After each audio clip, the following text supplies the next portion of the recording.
કચ્છના નાના રણમાં થયેલ ગેંગવોરમાં ઘાયલ યુવકનું મોત થતાં બનાવ હત્યામાં પલટાયો।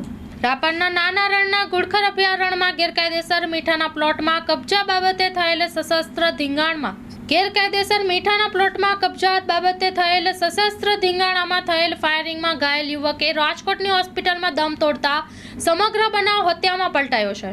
મૃતક દિનેશ કોલી ઉંમર વર્ષ 33 ને માથાના ભાગમાં ગોળી વાગતા સારવાર અર્થે રાજકોટની હોસ્પિટલમાં ખસેડાયો હતો, જ્યાં તેણે સારવાર દરમિયાન આજરોજ આંખ મીચી હતી।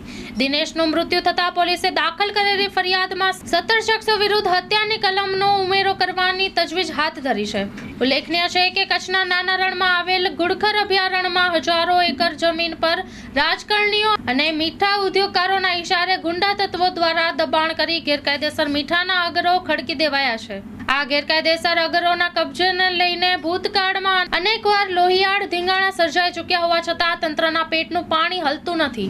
ઉપરથી જાણે આ ગુંડા તત્વોને કમાઉ દીકરા ગણી પોલીસ અને વનતંત્ર છાવરતા હોવાનું ચિત્ર સામે આવી રહ્યું છે। જો જવાબદાર તંત્રોએ આ ગંભીર મુદ્દાને લઈ સમયસર યોગ્ય પગલાં ભર્યા હોત તો કદાચ ગોળીબારનો આવો ગંભીર બનાવ ન બન્યો હોત અને દિનેશને જીવ ગુમાવવાનો વારો ન આવ્યો હોત।